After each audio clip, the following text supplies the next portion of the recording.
So today I wanted to talk about film adaptation, but first, a little story. Picture this. So you're a guy, or a girl, a musician to be exact, that wants to do a version of Eye of the Tiger by Survivor. So after acquiring the rights to the song, you proceed to not only change the lyrics, but also change the chorus melody. After doing so, you try to promote the song as a rendition of Eye of the Tiger, and now people will be able to buy the song to enjoy. But then all of a sudden, your song gets bad reviews. Everyone hates it. Sales plummet. What happened? How can this be? It's not a badly performed song, so what gives? Okay, I think it's obvious what happened here. As a consumer that thought he or she was gonna get a rendition of Eye of the Tiger, instead got a version that had changed so much that it almost doesn't resemble the song that fans loved in the first place. So what does this have to do with movies? I don't know. Hey, did you guys check out the new Gem and the Holograms movie? No? Yeah, neither did I.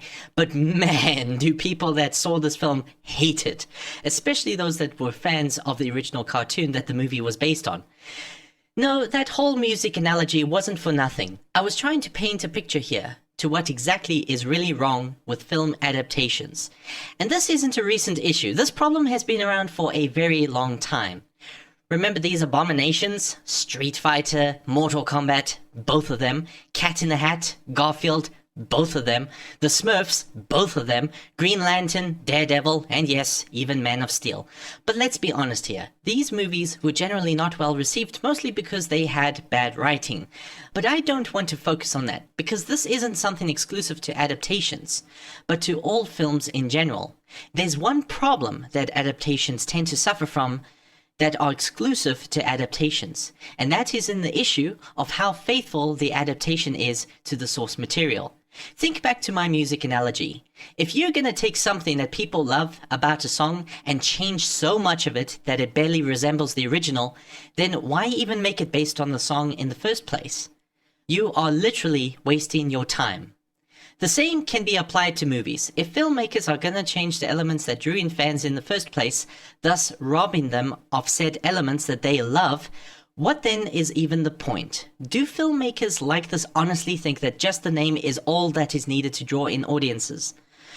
What a lot of people don't realize is that the opposite desired effect happens. Just its affiliation with the source material will be a detriment to the film because, all of a sudden, there are now high expectations that the film would have to fulfill that normal films would never have to face. In this situation, it would be better for the filmmakers to just make something original, so that they can garner their own fans. So this begs the question, why are there changes in the first place? Why not stick to the original material? Well, I don't think there's any other way of saying this, but I really do think it is because the lack of faith that filmmakers have in the source material. Take Captain America for instance.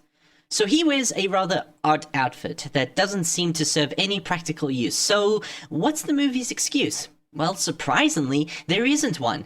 It is established very early on that the suit is a symbol of America, and nothing else. As far as I know, this is also the purpose that the suit serves in the original comic. It represents democracy in the American way. The creators of these films embraced the silliness, thus ironically making Captain America a respectable character and film franchise, because his outfit reflects the very thing that he is protecting. Earlier attempts, however, tried to incorporate some practical reason for the suit's existence, and even went as far as to change the design to make it look less silly. But the reality is that the concept of a man wearing an American flag is silly no matter what you do with the design. By being embarrassed with the original concept of Captain America, the film creators unintentionally embarrassed themselves even further. And it's not just the design and look of characters, but it's also their personalities. Avatar: The Last Airbender was an abysmal film. Not only do the characters not resemble their cartoon counterparts in both age and race, but many of them also underwent a personality change. And it was for the worse.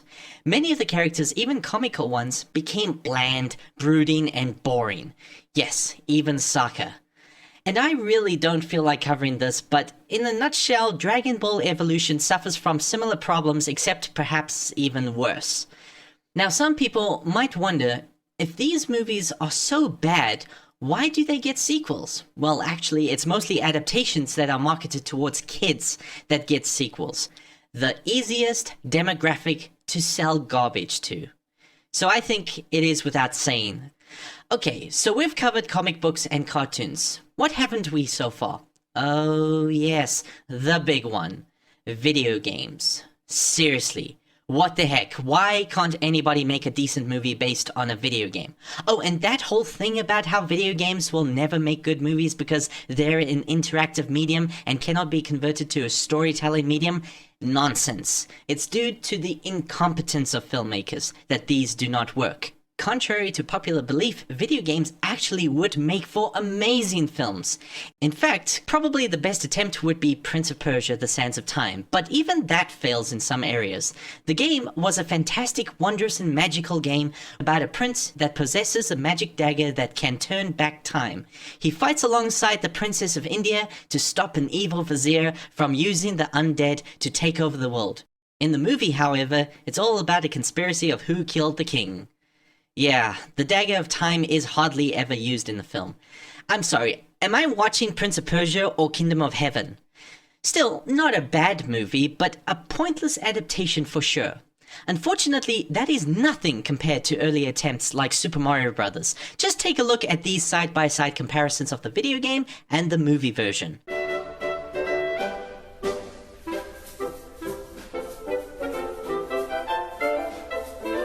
Yeah, but to be fair, it is really hard to do a live-action adaptation of something as abstract as Mario Brothers. So why not do it as animated? Animation is great when it comes to stuff like this. I mean, the cartoon worked out pretty good, I would say.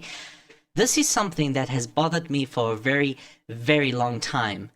I just cannot understand why it never occurs to anyone at Hollywood that some things are better suited for animation than live action, especially if that source material is very cartoony.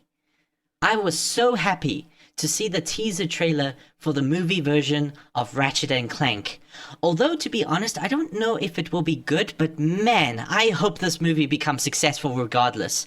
Because not only is this a carbon copy of the video game series in style, design, and characters, but it is also animated. Oh, and did I mention that this is based on a video game? As far as video game movies go, Ratchet & Clank is the only film that got this right. Period. And I haven't even seen this movie yet. And you know what? I'm actually in a really good mood just thinking about this movie. So much so, in fact, that I'm not even gonna dig deeper into this issue. I think we can all agree that adaptation movies should embrace the source material by sticking to the style, tone, characters, and design of the original. This, ladies and gentlemen, is the difference between The Hobbit and The Lord of the Rings.